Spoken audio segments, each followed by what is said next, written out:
The big debate is here. Should teens then be charged as adults, even at the age of 14? Joining me now for that conversation is former Florida Assistant U.S. Attorney and Heritage Foundation Senior Legal Fellow Zach Smith and Woodson Center founder and president Bob Woodson. Gentlemen, thank you both for being with us here today. The president is taking control over crime in Washington, D.C. First of all, before we get to the nature of juvenile crime, is that something that we should be concerned about? Is this the advent of authoritarianism, Zach?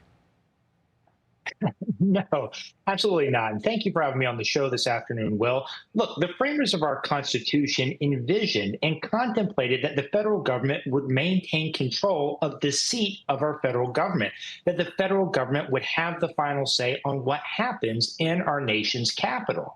And unfortunately, what we've seen too often over the past several decades is that local elected D.C. officials, particularly the local city council and the D.C. attorney general, have not done their duty.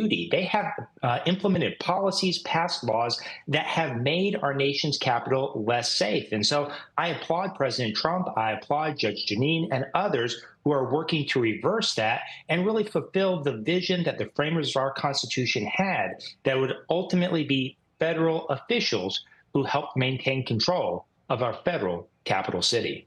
Bob, before we get to the debate over juvenile crime and how to deal with juvenile offenders, the left is suggesting that crime in D.C. is at a 30-year low, that this is just an excuse for President Donald Trump. Yet you hear the stories from people that live in Washington, D.C. about their quality of life. So what should we take away from that? Do we believe the crime stats? I know that police departments are political, as often led by mayors, to make it look better for who's in charge.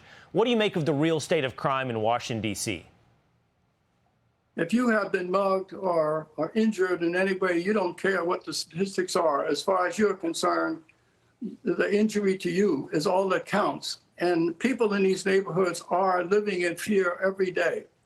And so to them, giving statistics of whether it's up or down is little significance. In fact, a lot of those statistics are influenced by the fact that a lot of people don't report them. They don't see a point of even reporting sometimes that we're witnessing.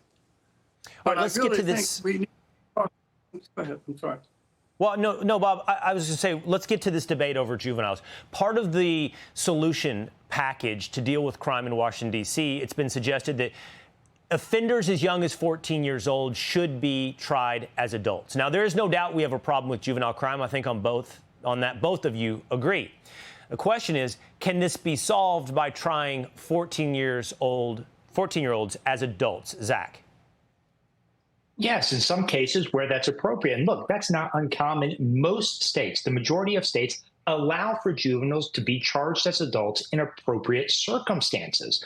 The problem we're seeing in Washington, D.C., and I think Judge Jeanine alluded to this during the press conference today, is that the U.S. Attorney for D.C., who functions as the local prosecutor for the district, cannot charge juveniles even when they commit violent crimes, including carjacking in many instances. Primary authority for prosecuting juveniles rests with the locally elected D.C. Attorney General. Now, the locally elected Attorney General, he has a very radical view of our criminal justice system. He's pledged that he will never prosecute a juvenile as an adult, no matter how heinous the crime, no matter how old the offender.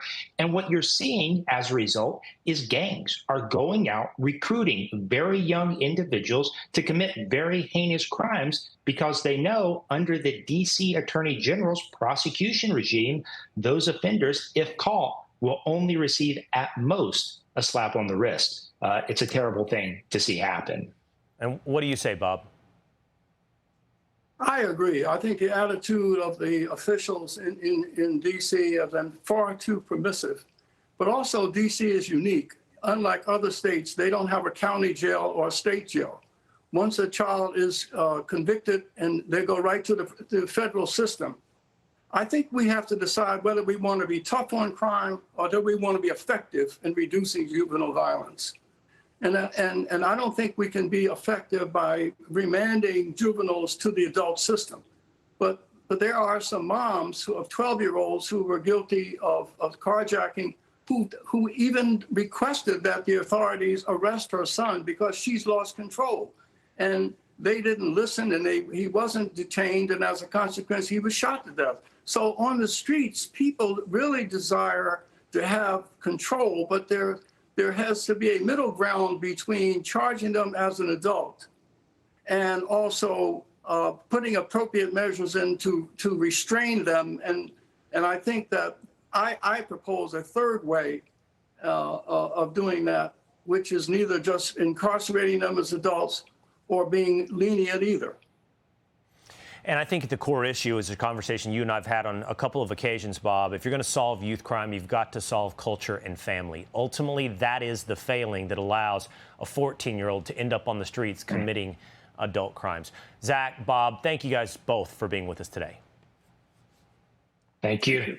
Hey, it's Will Cain. Click here to subscribe to the Fox News channel on YouTube. It's the best way to get our latest interviews and highlights. And click to subscribe to the Will Cain podcast for full episodes right now.